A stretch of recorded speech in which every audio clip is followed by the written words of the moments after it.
Hello, I'm Lisa Vorderbrueggen, political editor and columnist for the Contra Costa Times.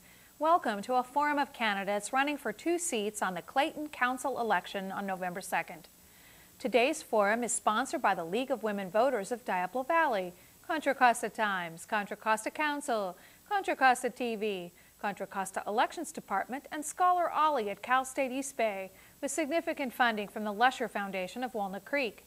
In addition, the cities of Walnut Creek, Richmond, and Concord have generously provided crew for this production. Vying for the 2 seats are Ted Meriam, Hank Stratford, and incumbent David Shuey. Jim Diaz could not attend today's forum.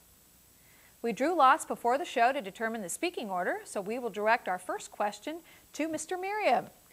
The council opted to take ownership of the Creekside Terrace project of condominiums and retail space after the developer ran out of money. What is your assessment of that the city's decision to take on that role as the developer? That is not a common role for a city to take on. Absolutely. Well, thank you, Lisa. It's good to be here this morning. As a Clayton City Planning Commissioner, I've been very active within this particular project from a development perspective and planning perspective. The city has had challenges over the past as far as getting active and qualified developers to come to town to build the projects that we would like to see to make a vibrant downtown center. So I'm actually supportive of the city taking that role and the redevelopment agency stepping up and actually helping make sure that we have a project that not only is qualified from a technical perspective, and that's the work we've done on the Planning Commission, but also from a City Council perspective to make sure it meets the needs of the current and future citizens. So I'm very excited for that project. I would like to see it built, and hopefully we can recruit an actual developer to town to build that building.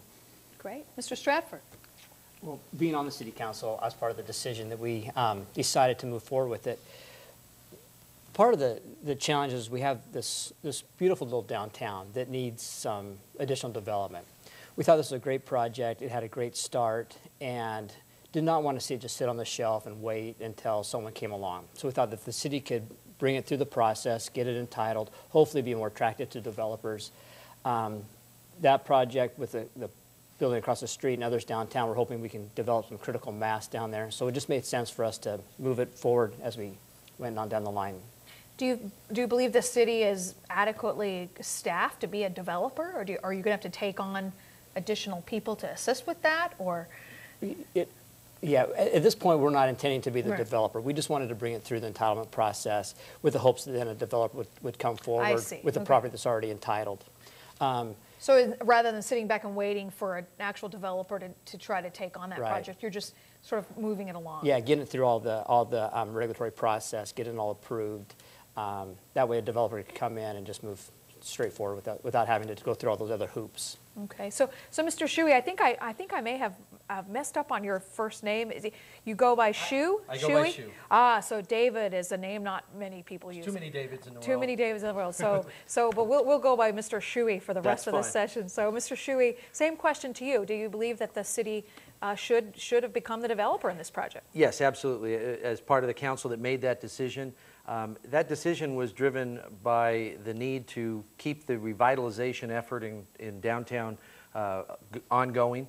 We are also driven by the fact that we have some potentially catastrophic water restrictions that may come down. That property is on the front side of a creek, and there may be regulations that come down that will prohibit any future building in certain areas away from a creek. If we don't get it done now, we may never get it done. And that is a vibrant part of our downtown plan.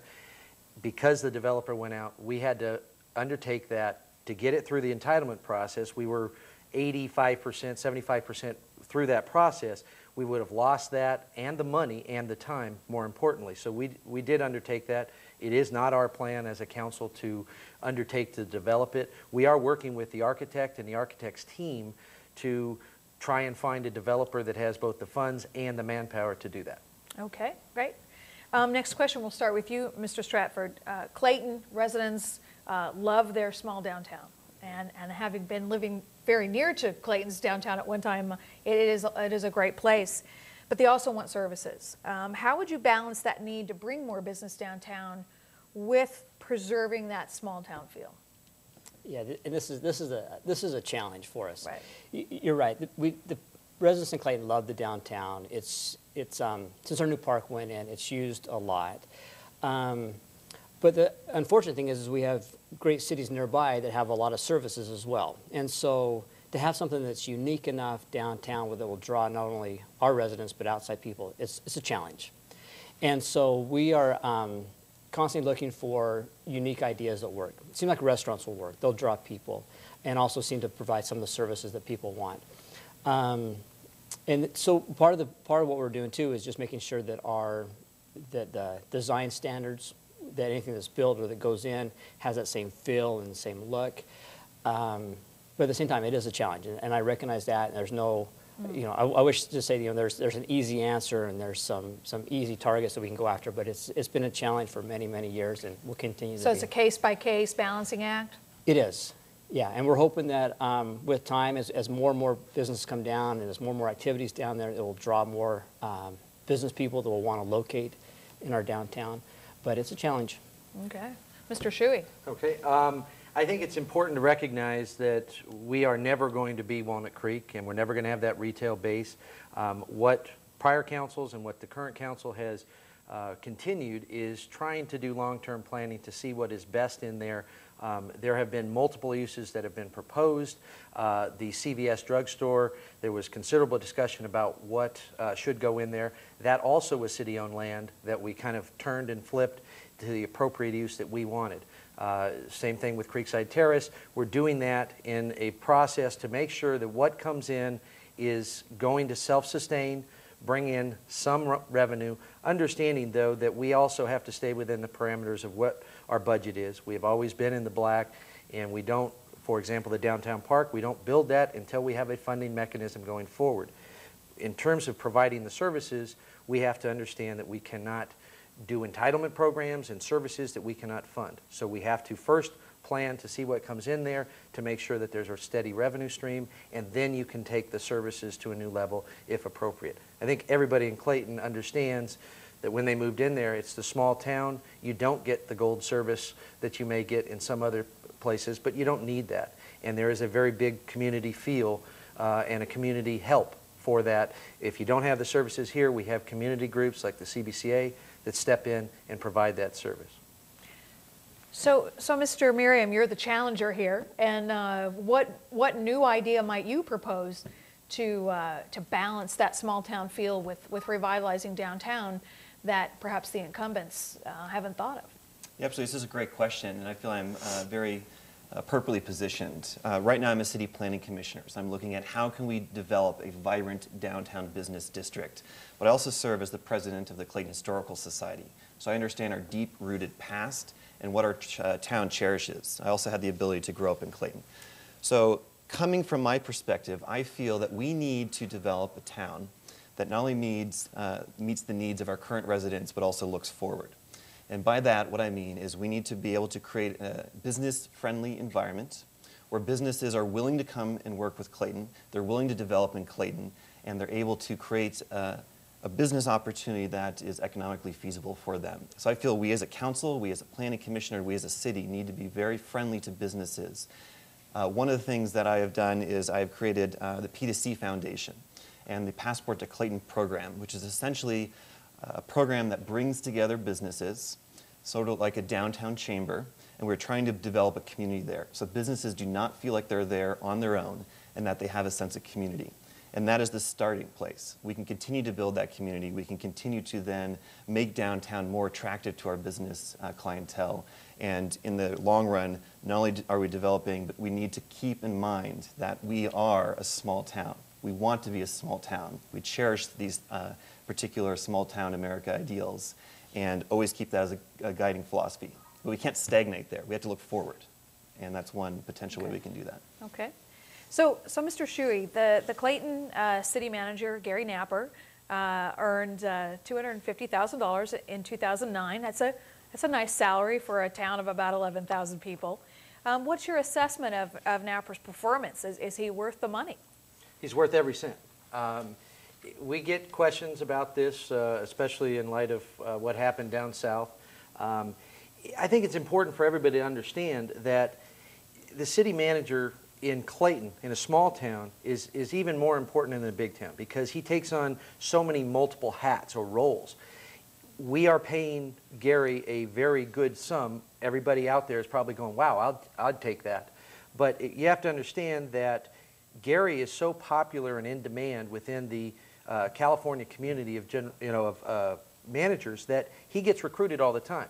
We have to stay competitive with him so that he doesn't leave. He likes Clayton, but he has kids that are in college now. We are, as a council, for 8 years, I have been part of the process of evaluating him and giving him the salary. It is something that, yeah, it's a high salary, but he's worth every penny, especially when you compare him with neighboring cities. We are certainly not near the top of what we pay city managers, and we're not at the very bottom. We are kind of at, the middle, low middle, and we have to be there because we need to keep him. He has been a steadying influence. Councils come and go. We have some pretty good longevity on the council, but they do come and go. It's important for a city manager to be there, to have the institutional knowledge. And not only that, Gary gets it. He's at a small town. He gets it. He will get down and dirty with everybody. He will go and he will talk individually to people, and he will problem solve that you may not have in a big city. You can sit there and go, okay, we're a small city. Let's do this, this, and this, and we'll do that. He's worth every penny. I know it's a lot of money, but I've voted for those increases and his pay every year, and I will continue to do so. Okay. Mr. Meriam. So I work for the Microsoft Corporation where we pay by performance. And I completely agree with David. Gary Napper is performing within the city of Clayton, and I think his pay is appropriate. We're not Bell, California. I don't think there's any mismanagement there. But I think this question is a little broader than just specifically Gary. Our city is very nimble and limited as far as the amount of resources we have, but we have excellent staff people. And I think that they are vital to ensuring that our city moves forward from a government perspective, and I think that they are compensated appropriately. I think our city in particular is also very desirable to come and to work for because it feels almost like a family, if you will, when you come to Clayton. It's a very desirable community to work in. I think we have excellent staff, and I'm fully supportive of how we compensate our employees. Mr. Stratford. Okay. Am I going to hear more of the same? Yeah. Yeah, but with a few clarifications. Oh, okay. The figure you cited for Gary is a little bit misleading in that it includes a vacation buyout, which vacation that's not used, they can take out as pay. So it inflates it. Gary actually is the second lowest paid city manager in the county. And for one that I think has close to the most experience, we're very, very fortunate to have him. Having worked with Gary for the last 4 years, he does a great job in managing the city, in managing the council, and making sure that we're getting the support that we need to move the city forward. Yeah, I agree with Councilmember Shuey that he is a great asset and worth every penny.